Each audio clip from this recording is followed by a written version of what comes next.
નમસ્કાર વિદ્યાર્થી મિત્રો। તો ધોરણ 11 સાયન્સ ભૌતિક વિજ્ઞાનમાં આપણે અત્યારે ચેપ્ટર નંબર 8 ચાલી રહ્યું છે અને જે ચેપ્ટર છે આપણું ગુરુત્વાકર્ષણ। તો કાલે આપણે જ્યારે ચેપ્ટરની શરૂઆત કરી હતી, ગુરુત્વાકર્ષણનો અભ્યાસ કરી રહ્યા હતા, એમાં સૌપ્રથમ આપણે ઇન્ટ્રોડક્શન વિશેની માહિતી મેળવી હતી કે ગુરુત્વાકર્ષણ બળ ક્યાં લાગે છે, બરાબર।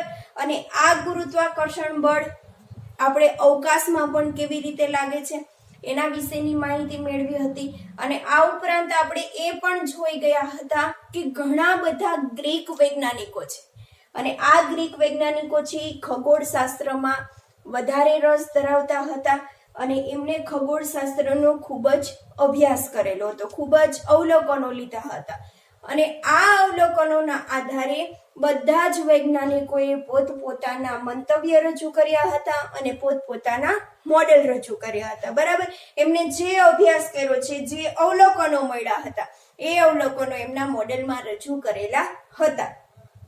એમાંથી આપણે એક વૈજ્ઞાનિક જોઈ ગયા હતા, જે વૈજ્ઞાનિક હતા જ્હોન કેપ્લર, બરાબર। આ જ્હોન કેપ્લર નામના વૈજ્ઞાનિકે શું મોડેલ રજૂ કર્યું હતું કે આ જ્હોન કેપ્લર નામના વૈજ્ઞાનિકે એવું જણાવ્યું, ગ્રહોનો ખૂબ જ ઊંડાણપૂર્વક અભ્યાસ કર્યો, ઘણા બધા અવલોકનો લીધા, આ બધા જ અવલોકનોનો સમન્વય કર્યો અને એને પોતાના મોડેલમાં જણાવ્યું કે ગ્રહો છે એ વર્તુળાકાર કક્ષામાં ગતિ કરી રહ્યા નથી, બધા જ ગ્રહો છે એ લંબ વૃત્તીય કક્ષામાં ગતિ કરે છે, બરાબર। સૂર્ય છે એ કેન્દ્રમાં સ્થિર છે અને બધા જ ગ્રહો એની ફરતે લંબ વૃત્તીય કક્ષામાં ગતિ કરે છે। જ્હોન કેપ્લર નામના વૈજ્ઞાનિકે પોતાના મોડેલમાં આ રજૂઆત, પોતાના વિચારો રજૂ કર્યા હતા। આ ઉપરાંત જ્હોન કેપ્લરે જ્યારે આ નિયમ આપેલો, એના આધારે એને પોતાના 3 નિયમો પણ આપેલા હતા। મોડેલ રજૂ કર્યું, એમાં એને 3 નિયમો આપેલા હતા અને આ 3 નિયમો જ્યારે એને મેળવ્યા ત્યારે એને ટાઇકો બ્રાહે જ્યારે પોતપોતાના રિસર્ચ કરતા જ રહ્યા હતા, ટાઇકો બ્રાહે શું કર્યું કે પોતાના અવલોકનો રિસર્ચ કરતા કરતા અવલોકનો ભેગા કર્યા હતા। બધા જ અવલોકનોનો આખો ડેટા છે એ જ્હોન કેપ્લરને મળી ગયો અને આ ડેટા ઉપરથી એને શું કર્યું, બધા ડોક્યુમેન્ટ જે મળ્યા હતા એના આધારે એને પોતાના 3 નિયમો રજૂ કર્યા। તો આ જ્હોન કેપ્લરે જે ગ્રહોની ગતિ અંગેના 3 નિયમો આપેલા છે, આ ગ્રહોની ગતિ અંગેના 3 નિયમોનો આજે આપણે શું કરવાના છીએ, અભ્યાસ કરવાના છીએ। તો સૌથી પહેલા આપણે જોઈએ ગ્રહોની ગતિ અંગેના નિયમો।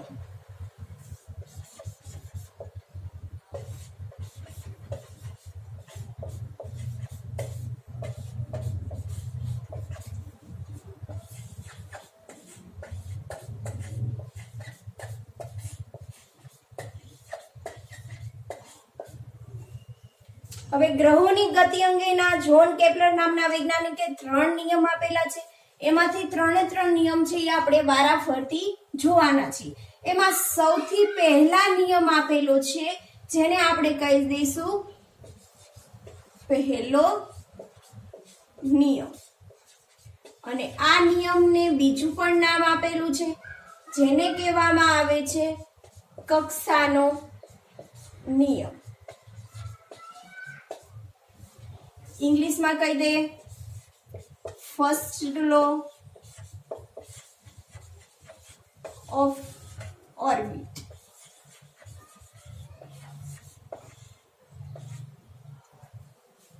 બરાબર। તો સૌથી પહેલો જે નિયમ આપેલો છે એ નિયમ આપણે જોઈએ। તો સૌથી પહેલા નિયમમાં શું કીધું છે, જ્હોન કેપ્લરે જે પહેલો નિયમ આપેલો છે એ નિયમ શું આપ્યો હતો એ જોઈએ। તો નિયમમાં એવું કીધું હતું કે બધા જ ગ્રહો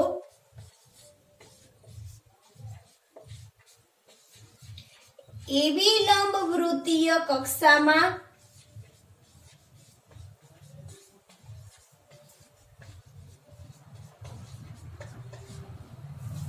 ગતિ કરે છે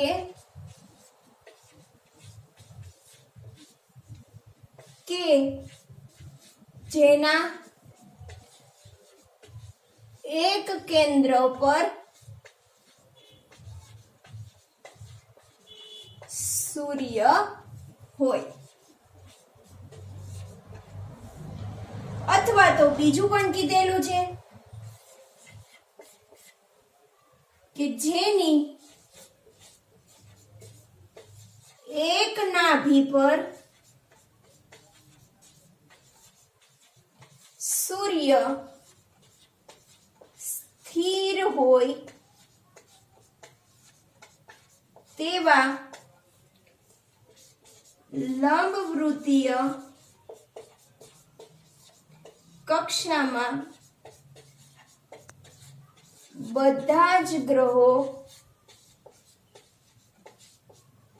પરિભ્રમણ કરે છે. બંને નિયમ એક જ કહેવા માંગે છે. બરાબર. શું કીધું? જો નિયમ શું કહે છે કે બધા જ ગ્રહો એવી લંબવૃત્તીય કક્ષામાં ગતિ કરે છે કે જેના એક કેન્દ્ર ઉપર શું હોય? સૂર્ય હોય. હવે જો અહીંયા તમને કેવી કક્ષા કીધી છે? લંબવૃત્તીય કક્ષા. હવે લંબવૃત્તીય કક્ષા કેવી હોય? તો જો લંબવૃત્તીય કક્ષા તમારે આવી હોય. વર્તુળાકાર જોવા ના મળે, પરંતુ વર્તુળમાં શું હોય? બંને બાજુથી દબાવેલી હોય. તો આ જે તમને કક્ષા છે એ કેવી છે? લંબવૃત્તીય કક્ષા છે. હવે આ લંબવૃત્તીય કક્ષામાં શું હોય? જેવી રીતે વર્તુળમાં એક કેન્દ્ર હોય, બરાબર? વર્તુળ શું હોય? આવી રીતે વર્તુળ હોય અને આ વર્તુળમાં શું છે? એક કેન્દ્ર. એવી રીતે લંબવૃત્તીય કક્ષામાં શું હોય? તો લંબવૃત્તીય કક્ષામાં બે કેન્દ્ર આવેલા હોય અને આ બંને જે કેન્દ્ર આવેલા હોય બંને કેન્દ્રને શું કહેવામાં આવે? નાભીઓ કહે છે. લંબવૃત્તીય કક્ષામાં બે કેન્દ્ર હોય અને બંને કેન્દ્રને શું કહેવામાં આવે? નાભી કહેવામાં આવે છે. અને જેની સંજ્ઞા આપણે આપીશું F1 અને F2. હવે આ જે બંને કેન્દ્ર છે એ બંને કેન્દ્રને જોડતી અક્ષ, બંને કેન્દ્રને જોડતી અક્ષ, અને આ અક્ષને શું કહેવામાં આવે છે? દીર્ઘ અક્ષ. બરાબર. હવે જો આ જે લંબવૃત્તીય કક્ષા છે એના વચ્ચેના સેન્ટરમાંથી એક અક્ષ પસાર થાય છે. બરાબર.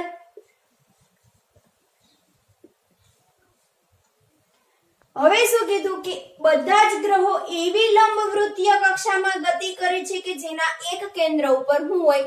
સૂર્ય. બરાબર. આ લંબવૃત્તીય કક્ષામાં બધા જ ગ્રહો છે એ શું કરે છે? ભ્રમણ કરે છે. તો આ લંબવૃત્તીય કક્ષામાં આપણે એક શું વિચારીશું? ગ્રહ વિચારીશું. અને આ છે ગ્રહ, જેને નામ આપી દઈએ P. અને એક કેન્દ્ર ઉપર આપણને શું કીધું છે? સૂર્ય લેવાનું કીધું છે. તો અત્યારે આપણે અહીંયા ધારીશું કે અહીંયા આ કેન્દ્ર ઉપર શું આવેલું છે? સૂર્ય આવેલો છે. બરાબર. તો આ એક કેન્દ્ર ઉપર આપણે અત્યારે સૂર્ય ધારી લીધો. થઈ ગયું. જો શું કીધું કે બધા જ ગ્રહો એવી લંબવૃત્તીય કક્ષામાં ગતિ કરે છે કે જેના એક કેન્દ્ર ઉપર શું હોય? સૂર્ય આવેલો હોય. આગળ જે વૈજ્ઞાનિકો હતા આર્યભટ્ટ હતા, બરાબર. તો એમને શું કીધું કે સૂર્ય છે એ કેન્દ્રમાં સ્થિર છે અને બધા જ ગ્રહો છે એ વર્તુળમય ગતિ કરે છે. પરંતુ કેપ્લરે એના પહેલા નિયમમાં એવું જણાવ્યું કે ગ્રહો છે વર્તુળાકાર કક્ષામાં ગતિ કરતા નથી, પરંતુ લંબવૃત્તીય કક્ષામાં ગતિ કરે છે. અને સૂર્ય છે એ એક કેન્દ્ર ઉપર છે. બરોબર. સેન્ટરમાં આવેલો નથી, પરંતુ એક કેન્દ્ર ઉપર આવેલો છે. બરાબર. હવે જો અહીંયાથી અહીંયા સુધીનું આ જે આ બિંદુ છે એને આપણે કહી દઈએ A, અને આ જે બિંદુ આવેલું છે એને આપણે કહી દઈએ P. હવે એ બિંદુ છે એ બિંદુને શું કહેવાય? એફિલિયન પોઈન્ટ.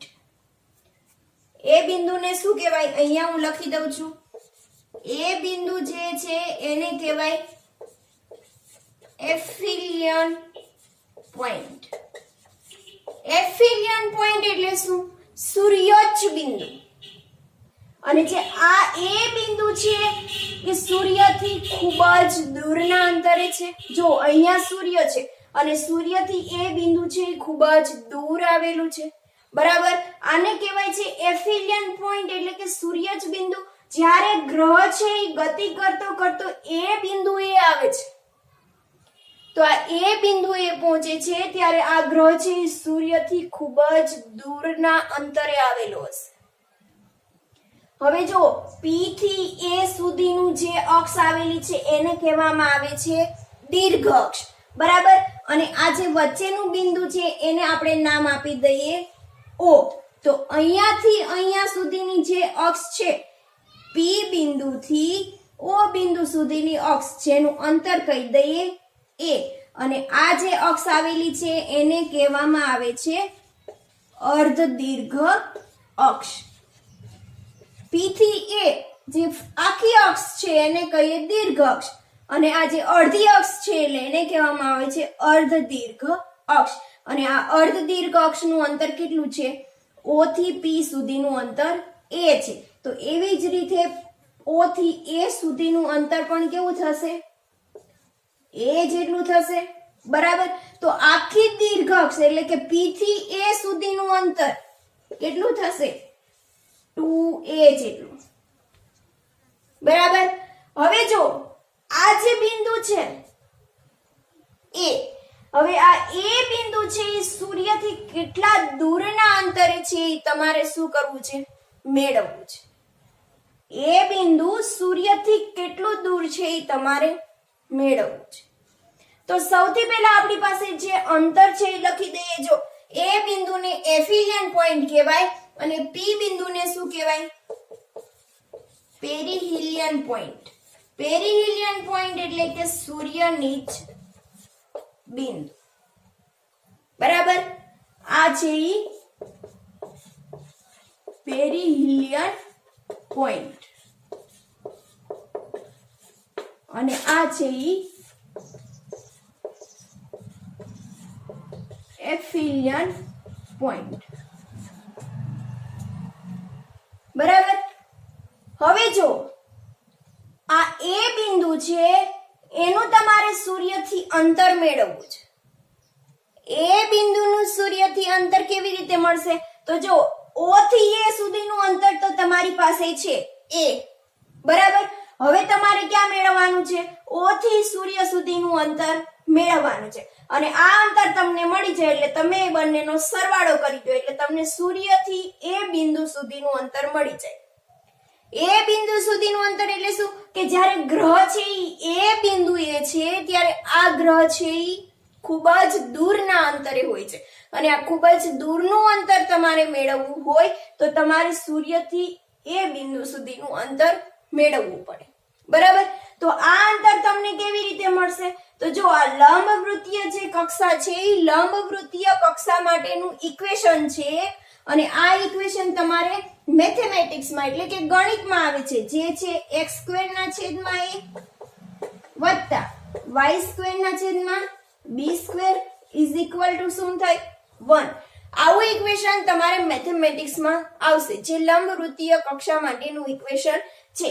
હવે જો આમાં જે a છે અને b છે તો a શું છે? અર્ધ દીર્ઘ અક્ષ છે.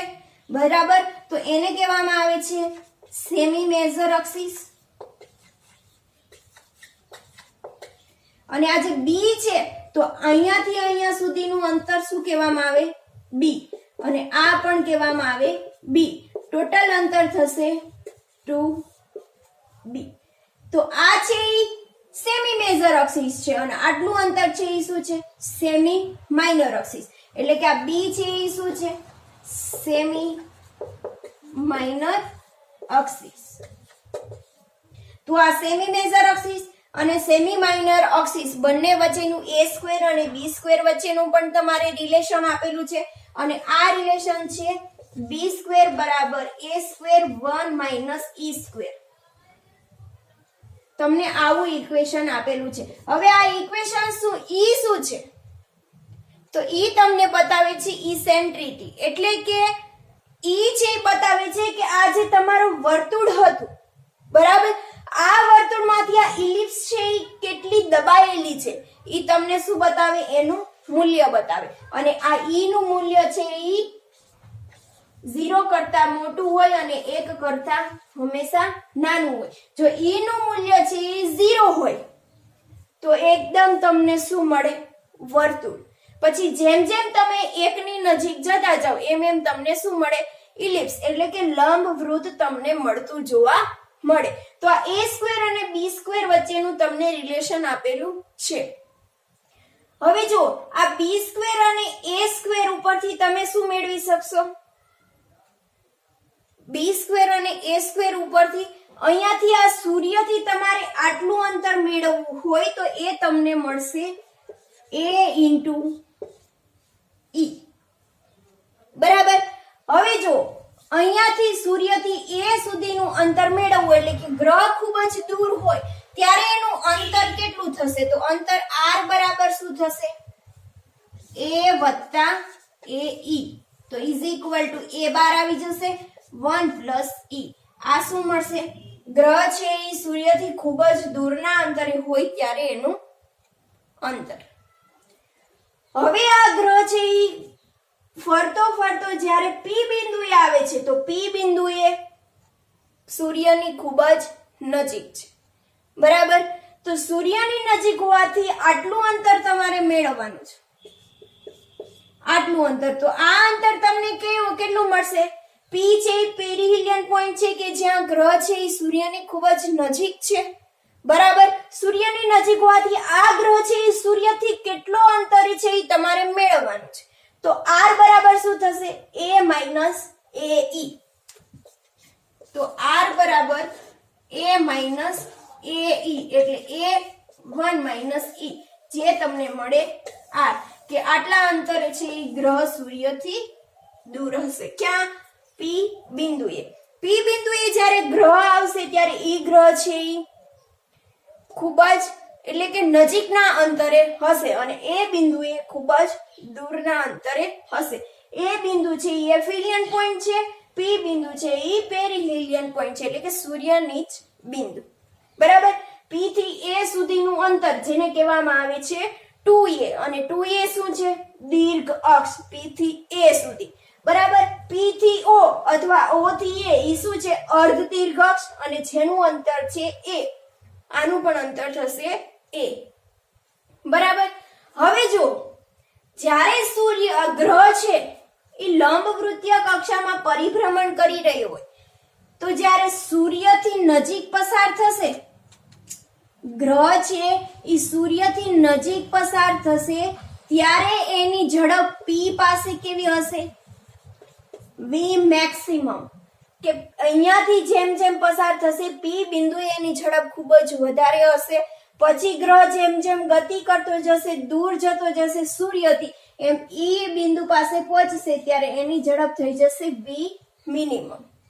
કે જ્યારે લંબવૃત્તીય કક્ષામાં ગ્રહ છે એ પરિભ્રમણ કરી રહ્યો હોય છે ત્યારે દરેક બિંદુએ લંબવૃત્તીય કક્ષાના દરેક બિંદુએ આ ગ્રહની ઝડપ કેવી હોય છે, દરેક બિંદુએ અલગ અલગ જોવા મળે છે. તો શા માટે આવું થતું હશે, તો કારણ કે અહીંયા એની ઝડપ ખૂબ જ વધારે છે. શા માટે, કારણ કે પૃથ્વીનું સૂર્યનું ગુરુત્વાકર્ષણ બળ ગ્રહ નજીક હોવાથી એનું ગુરુત્વાકર્ષણ બળ કેવું લાગે, વધારે, અને ગુરુત્વાકર્ષણ બળ વધારે લાગવાના કારણે અહીંયાથી ગ્રહ પસાર થશે ત્યારે ખૂબ જ ઝડપથી ગતિ કરશે. પછી જેમ જેમ દૂર જતો જશે એમ એમ એની ઝડપ કેવી થશે, ધીમે ધીમે. અહીંયાથી જ્યારે પસાર થશે તો અહીંયાથી ગ્રહ છે ખૂબ જ દૂર છે, ગુરુત્વાકર્ષણ બળ ઓછું લાગે, અને ઓછું લાગવાના કારણે આ ગ્રહ છે એ શું કરશે, ધીમી ગતિ કરશે, બરાબર. તો આ હતો તમારો ગ્રહોની ગતિ અંગે માટેનો કેપ્લરનો પહેલો નિયમ, જેને કક્ષાનો નિયમ કહેવામાં આવે છે. અને આ પહેલા નિયમમાં એવું કીધું છે કે બધા જ ગ્રહો છે એવી લંબવૃત્તીય કક્ષામાં ગતિ કરે છે કે જેના એક કેન્દ્ર ઉપર શું આવેલું છે, સૂર્ય આવેલો છે. અત્યારે આપણે આ કેન્દ્ર ઉપર સૂર્ય લીધો, તમે અહીંયા પણ સૂર્ય લઈ શકો, બરાબર. પરંતુ ગ્રહ છે એ જ્યારે લંબવૃત્તીય કક્ષામાં ગતિ કરતો હોય ત્યારે દરેક બિંદુએ ગ્રહની ઝડપ અલગ અલગ છે. અહીંયા તમે સૂર્ય વિચાર્યો હોય તો ગ્રહ છે એ અહીંયા પહોંચે ત્યારે એની ઝડપ કેવી હોય? વધારે, કારણ કે સૂર્યની નજીક છે. અહીંયા આવે તો એની ઝડપમાં શું થાય? ઘટાડો, કારણ કે ગ્રહ છે એ સૂર્યની ખૂબ જ દૂર છે, બરાબર. તો આ નિયમમાં શું કીધું?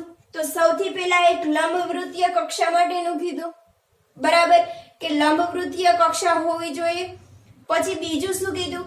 કે ગ્રહ છે એ લંબવૃત્તીય કક્ષાના દરેક બિંદુએ ઝડપ એની તમને અલગ અલગ જોવા મળે, બરાબર. ક્યારેક વધારે હોય, ક્યારેક ઓછી હોય. તો આ હતો તમારો પહેલો નિયમ, જેને કહેવામાં આવે છે કક્ષાનો નિયમ. હવે આના પછી આપણે બીજા નિયમની વાત કરીએ. કેપ્લરના બીજા નિયમ વિશેની વાત કરશું. તો જોઈએ બીજો નિયમ.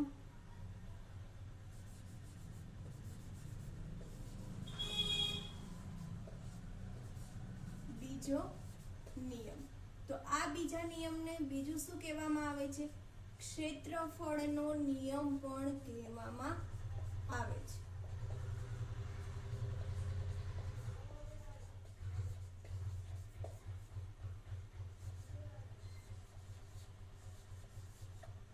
લો ઓફ એરિયા.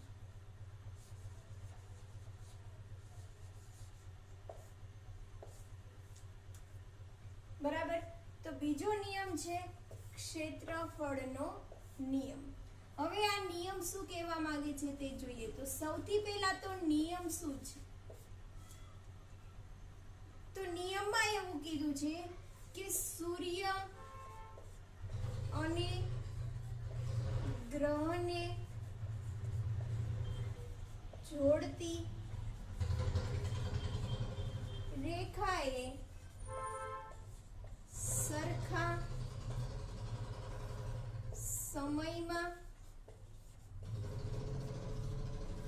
આંતરેલ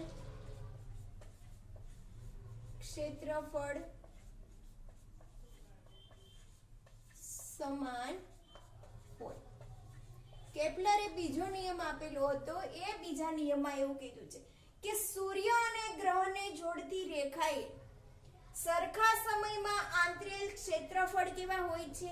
સમાન હોય છે. તો સૌથી પહેલા તો આપણે જોઈએ લંબવૃત્તીય કક્ષા.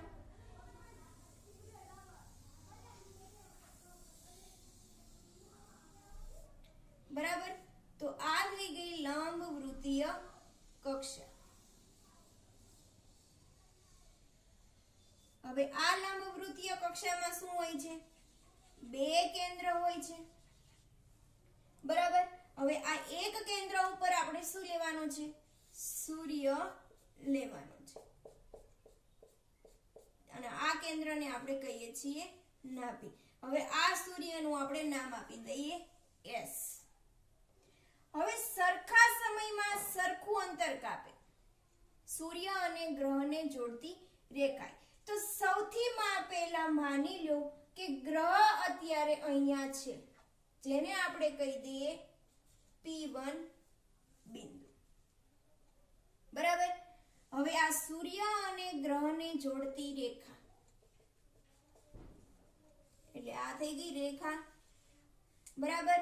હવે આ S અને P બંને વચ્ચે આપણે સ્થાન સદિશ દર્શાવી દઈએ, જેને કહી દઈએ R સદિશ. એટલે કે S અને P વચ્ચેનું અંતર છે R, બરાબર.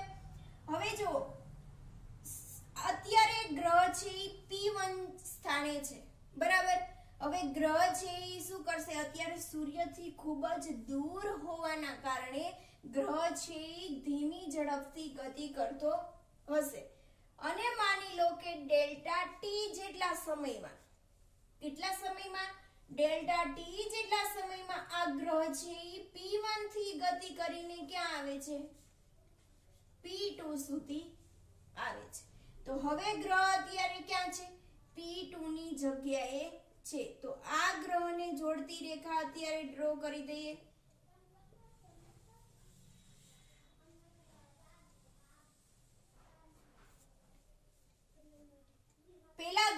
P1 પર હતો, પછી ડેલ્ટા ટી જેટલા સમયમાં ગ્રહ ક્યાં આવી ગયો છે?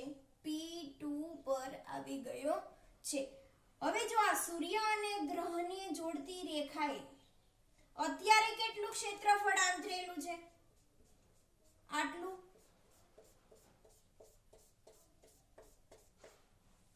બરાબર. હવે થોડા સમય પછી માની લો કે ગ્રહ ક્યાં છે?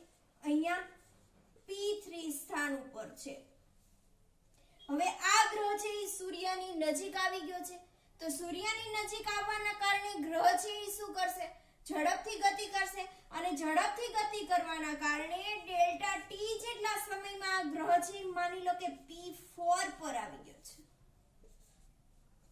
તો અહીંયા સૂર્ય અને ગ્રહને જોડતી રેખા અને અહીંયા સૂર્ય અને ગ્રહને જોડતી રેખા, એને કેટલું ક્ષેત્રફળ આંતરેલું છે? તો આટલું ક્ષેત્રફળ આંતરેલું છે. બરાબર. અહીંયા કેટલો સમય હતો? ડેલ્ટા ટી જેટલો, અને અહીંયા પણ કેટલો સમય છે? ડેલ્ટા ટી જેટલો. બંને જગ્યાએ સમય કેવા છે?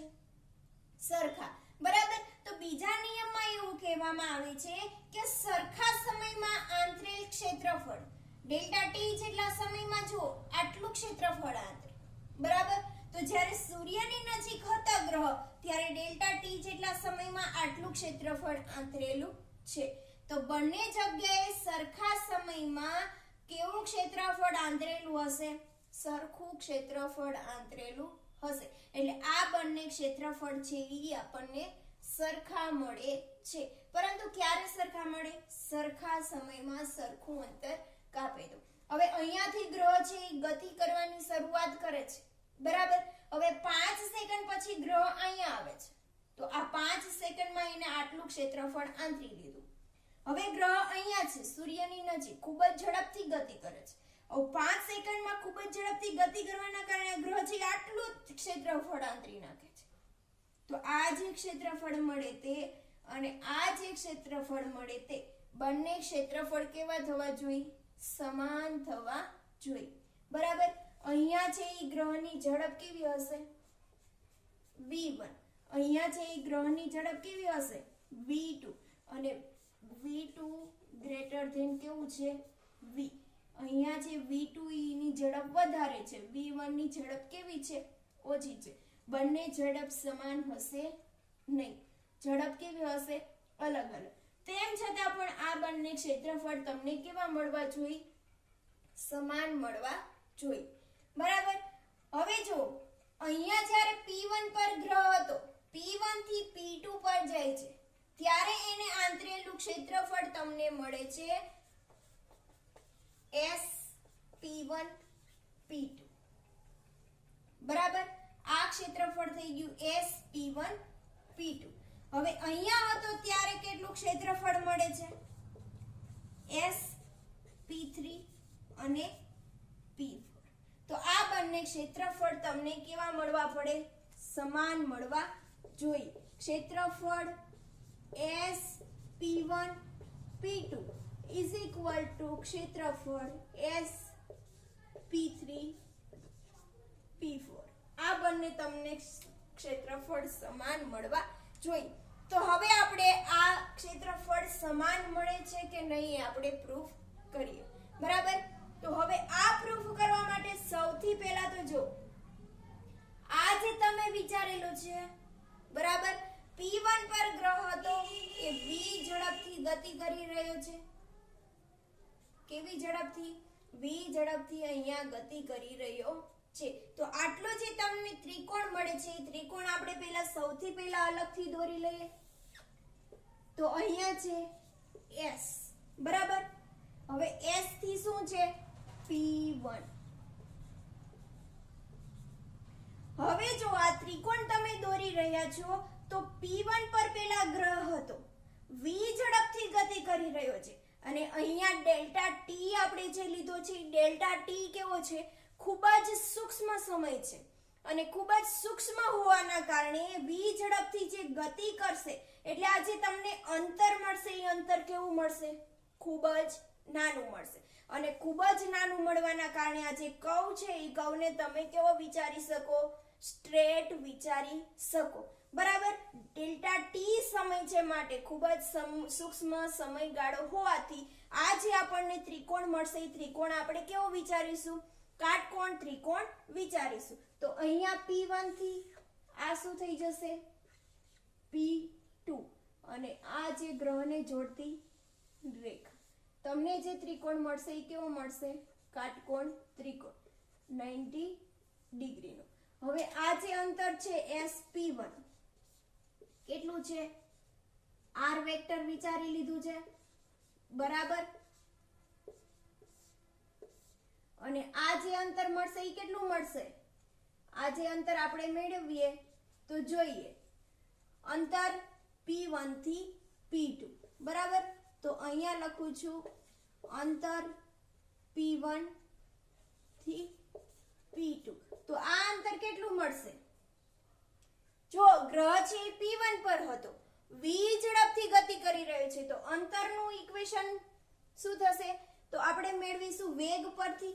વેગ બરાબર શું થાય, અંતરના છેદમાં સમય, બરાબર. આપણે મેળવવાનું છે અંતર. વેગ કેટલો છે ગ્રહનો, v, અને સમય કેટલો છે, ડેલ્ટા ટી. તો અંતર તમને શું મળશે, v ડેલ્ટા ટી. તો અહીંયા અંતર P1 થી P2 એટલે આ જે અંતર મળે છે એ તમને મળશે v ડેલ્ટા ટી, બરાબર. હવે જો અહીંયા તમને વિચાર આવે કે આપણે કીધું કે લંબવૃત્તીય કક્ષામાં જ્યારે ગ્રહ છે એ ગતિ કરતો હોય છે તો દરેક બિંદુએ એની ઝડપ કેવી હોય છે, અલગ અલગ હોય છે, બરાબર. પરંતુ અહીંયા ડેલ્ટા ટી જેટલા સમયગાળામાં ખૂબ જ સૂક્ષ્મ સમય લેવાના કારણે આ જે ગ્રહ છે એ ખૂબ જ સૂક્ષ્મ અંતર કાપશે અને એટલા અંતરમાં આપણે એની ઝડપ છે એ સરખી વિચારી શકીએ. માટે અહીંયા આપણે વિચારેલું છે v. તો આ જે અંતર કાપેલું છે ડેલ્ટા ટી સમયમાં એ અંતર આપણને મળે છે v ઇન્ટુ ડેલ્ટા ટી. હવે જે આપણને આટલું ક્ષેત્રફળ મળે છે એ આપણને શું મળશે, કાટકોણ ત્રિકોણ, બરાબર.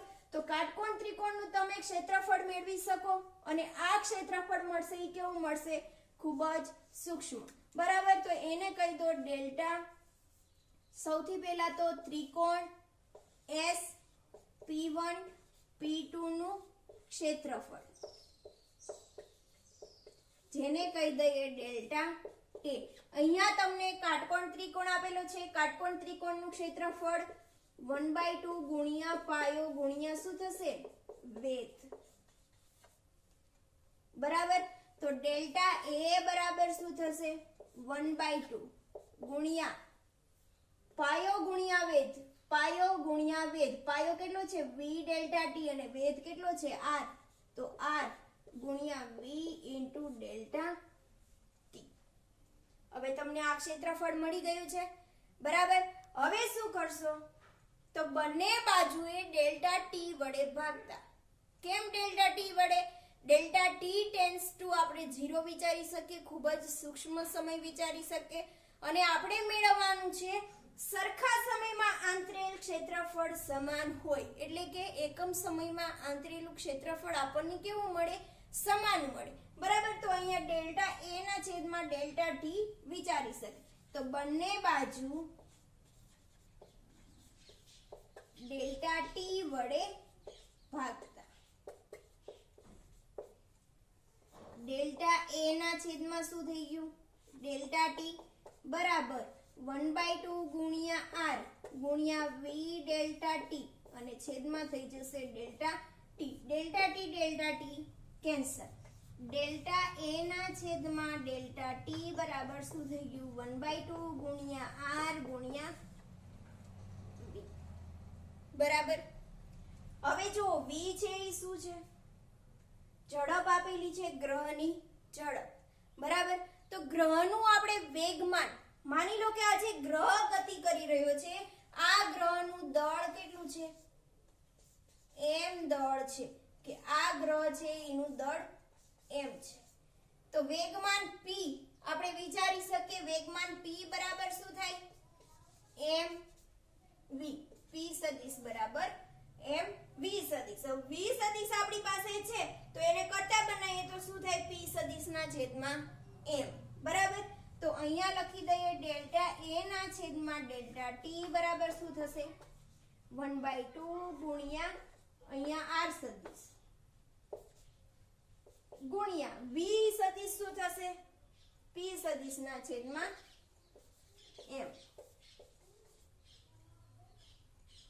હવે આ એમ છે એને આપણે બહાર કાઢી લઈએ તો શું થાય? ડેલ્ટા એ ના છેદમાં ડેલ્ટા ટી બરાબર 1/2m કૌંસમાં આર સદિશ ક્રોસ પી સદિશ. તો ડેલ્ટા એ ના છેદમાં ડેલ્ટા ટી બરાબર 1/2m આર સદિશ ક્રોસ પી સદિશ એટલે શું થાય? કોણીય વેગમાન એલ સદિશ. તો ડેલ્ટા એ ના છેદમાં ડેલ્ટા ટી બરાબર શું થાય? એલ ના છેદમાં 2m. બરાબર. હવે જો અહીંયા 2 છે એ કેવા છે? અચળ. m છે એ શું છે? m છે એ ગ્રહનું દળ છે. તો દળ ગ્રહનું તો દરેક જગ્યાએ કેવું રહેશે? અચળ જ રહેશે. ગ્રહના દળમાં કોઈ પણ પ્રકારનો ફેરફાર થવાનો નથી. બરાબર. તો m છે એ પણ અહીંયા શું છે? અચળ છે. હવે રહી વાત l ની. l શું છે? l છે એ કોણીય વેગમાન છે. હવે જો કોણીય વેગમાનના સંરક્ષણનો નિયમ તમે ભણી ગયા છો. કોણીય વેગમાનના સંરક્ષણનો નિયમ શું કહે છે? કે કોઈ પણ કણ પરનું બાહ્ય ટોર્ક ટો એ કેવું થાય? શૂન્ય. ટોર્ક ટો શૂન્ય થવાથી કોણીય વેગમાન L છે એ કેવું રહે? અચળ. બરાબર. હવે ટોર્ક ટો કેવી રીતે અચળ થાય 0 થાય છે એ આપણે જોઈએ. તો ટોર્ક નું ઇક્વેશન શું છે? ટોર્ક ટો બરાબર r સદિશ ક્રોસ f સદિશ. દરેક કણ પરનું બાહ્ય ટોર્ક શૂન્ય હોવાના કારણે કોણીય વેગમાન L છે એ અચળ મળે. આ થિયરી તમે આગળના ચેપ્ટરમાં ભણી ગયા હશો કે કોણીય વેગમાનના સંરક્ષણના નિયમમાં. બરાબર. તો ટોર્ક શૂન્ય થાય છે કે નહીં આપણે ચેક કરીએ. r છે એ શું છે? સ્થાન સદિશ છે. બરાબર. તો આ r સદિશ છે એ સ્થાન સદિશ છે. બરાબર. હવે f છે એ શું છે? ગુરુત્વાકર્ષણ બળ. તો આ r સદિશ અને આ શું છે? f સદિશ અને r સદિશ બંને કેવા છે? એકબીજાના ઓપોઝિટ. એટલે ટો બરાબર r f sin થીટા. એટલે r f કેવા થશે? sin 180 અને sin 180 બરાબર કેટલા થાય? 0. તો ટોર્ક બરાબર શું થાય? 0. અને ટોર્ક 0 થવાના કારણે કોણીય વેગમાન L છે એ પણ કેવું મળે? અચળ મળે. તો અહીંયા 2 પણ અચળ છે, m પણ અચળ છે અને L પણ અચળ છે. બરાબર. તો આ દરેકે દરેક અચળ હોવાના કારણે શું થશે? ડેલ્ટા a ના છેદમાં ડેલ્ટા t આપણને કેવું મળશે? અચળ.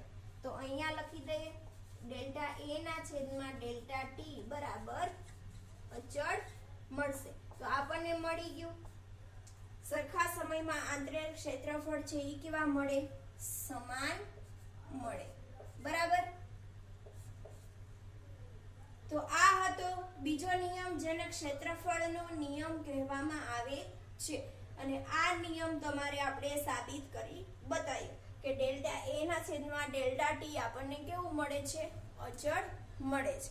હવે આના પછી આપણે વાત કરીએ ત્રીજા નિયમ. જોઈએ ત્રીજો નિયમ.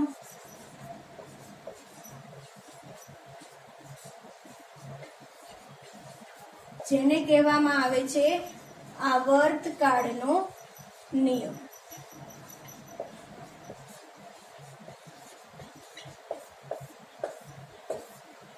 ત્રીજો નિયમ શેનો આપેલો છે? આવર્તકાળનો નિયમ આપેલો છે. તો જોઈએ કે નિયમ શું કહે છે. તો નિયમમાં કીધું છે કે ગ્રહના પરિભ્રમણના આવર્તકાળનો વર્ગ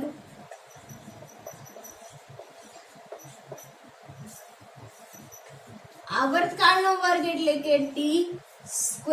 બરાબર. તો ગ્રહના પરિભ્રમણના આવર્તકાળનો વર્ગ એ તેની લંબવૃત્તીય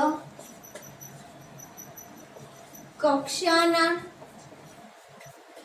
અર્ધદીર્ઘ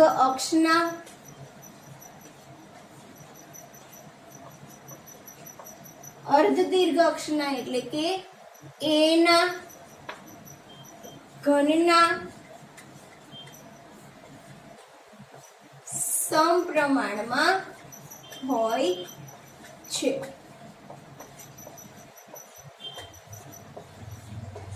શું કીધું કે ગ્રહના પરિભ્રમણના આવર્તકાળનો વર્ગ. આવર્તકાળ એ શું છે? એક પ્રકારનો સમય જ છે. ટી બરાબર શું થાય? ટી ના છેદમાં ટી. આ શું છે? પરિભ્રમણ બતાવે છે કે એક પરિભ્રમણ પૂરું કરવા માટે લાગતો સમય, જેને શું કહેવામાં આવે છે? આવર્તકાળ કહેવામાં આવે છે. તો આજે ગ્રહના પરિભ્રમણના આવર્તકાળનો આપણે વર્ગ કરશું. આ વર્ગ છે આપણને કેટલો મળશે? લંબવૃત્તીય કક્ષના અર્ધદીર્ઘ અક્ષના ઘનના સમપ્રમાણમાં, એટલે કે ટી સ્ક્વેર ચલે છે એ ક્યુ. આ રિલેશન આપણને મળે છે. બરાબર. આ નિયમ તમને જે આપેલો છે એ નિયમ આપણે સાબિત કરવાનો નથી. આ નિયમ તમારે યાદ રાખવાનો થશે અને એટલું યાદ રાખવાનું છે કે ટી સ્ક્વેર ચલે છે એ ઘન. અને આના રિલેટેડ તમારે કોઈ પણ એમસીક્યુ પૂછાઈ શકે અથવા તો કોઈ પણ સમ પણ પૂછાઈ શકે. બરાબર.